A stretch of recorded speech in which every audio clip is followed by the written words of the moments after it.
Mayor, earlier gipakita namo sa among Bisaya Escapade ang Patsada na spot where you can relax and enjoy the scenic view sa Mount Sumagaya ug Mount Balatukan. Can you share sa atong mga tigpaminaw o tigparanaw kung unsa pa ang mga manindot na tourist spots diya sa Claveria? Yes, sir. Kung imong madumduman nakaani ka sa among lungsod sa Claveria,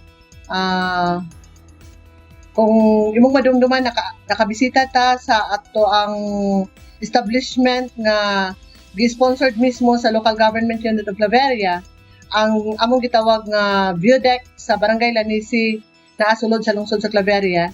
And kana nga lugar diha atong makita ang scenic view sa Mount Sumagaya and Mount Balatukan. And makita nato ang kaanindot sa creation, no, sa kaanindot sa bukid sa among lungsod sa Claveria.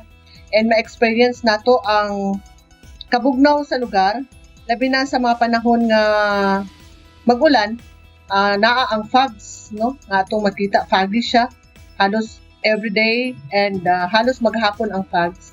Usa ka na nga ginadayo o ginabalik-balikan sa mga turista sa among lungsod sa Claveria, Secretary, and usa ka na nga nakapa-develop sa among turismo pagsugod sa among view deck, kay diin makita nato ang mga scenic view.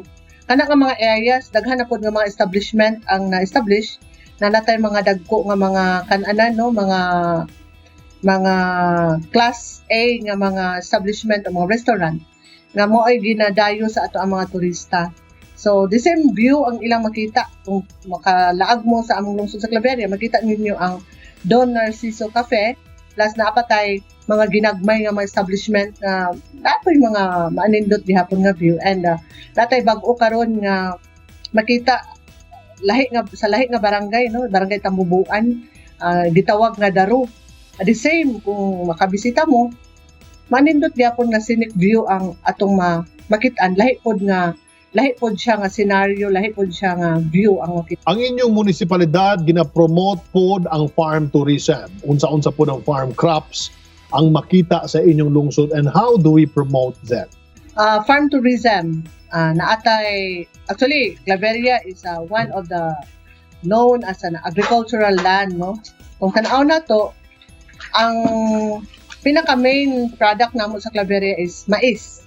Munang ang among tagline, mais ang buta sabot, mais makiglambigit, ako, ikaw, sila sa padayon nga paglambo sa lungsod sa Claveria.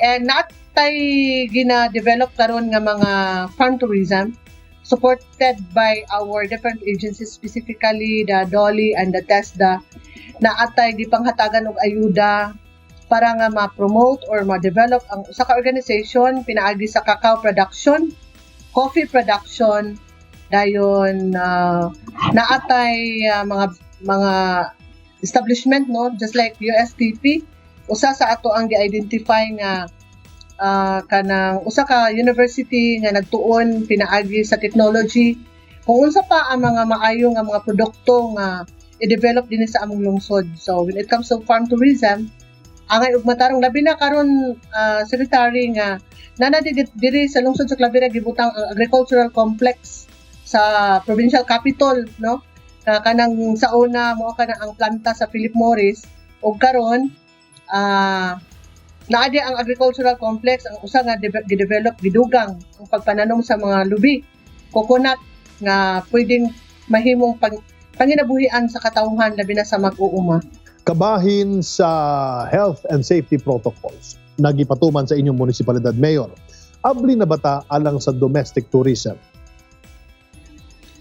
Sa pagkakaroon, Secretary, tungod kay medyo ni aksyon og daghan usaka ang kaso nato sa COVID,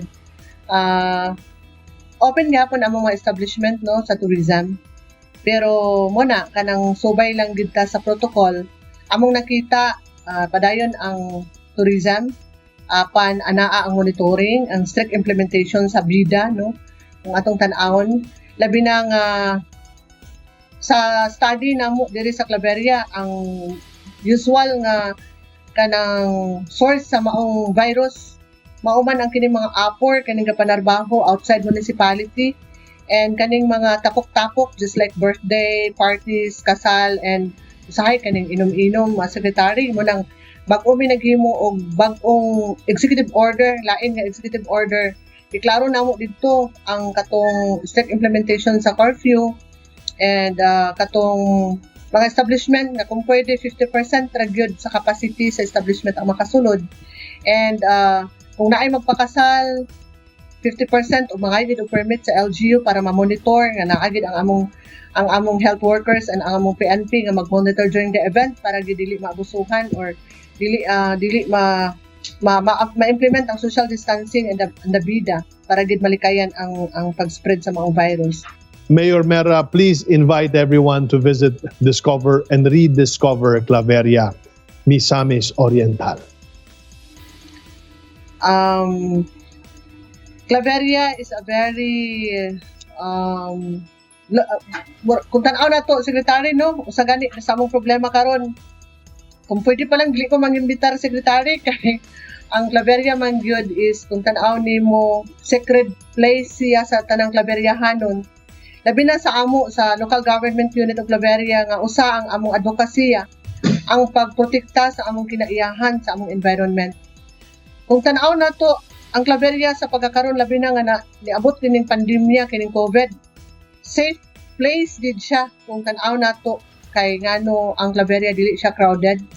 Tungod sa kadako sa area because we have almost 80,000 hectares na gi-cover sa Claveria alone.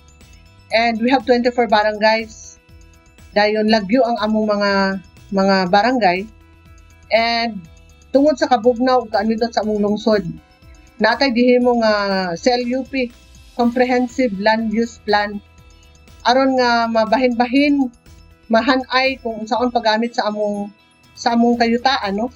Kung asa ra pwede ang industrial development, ang subdivision, residential, asa dapit si tourism, asa dapit ang protective areas nga pwede nato for reforestation and all. Daghang salamat, Mayor Meraluna Sal Valion Abrugar. Daghang salamat, Secretary Andanar, hinaot nga nakahatag ko og maayong informasyon sa inyo, and hinaot nga makabisita mo sa among lungsod sa Claveria. Bisaya Gyud! Bisaya Gyud! Bisaya Gyud!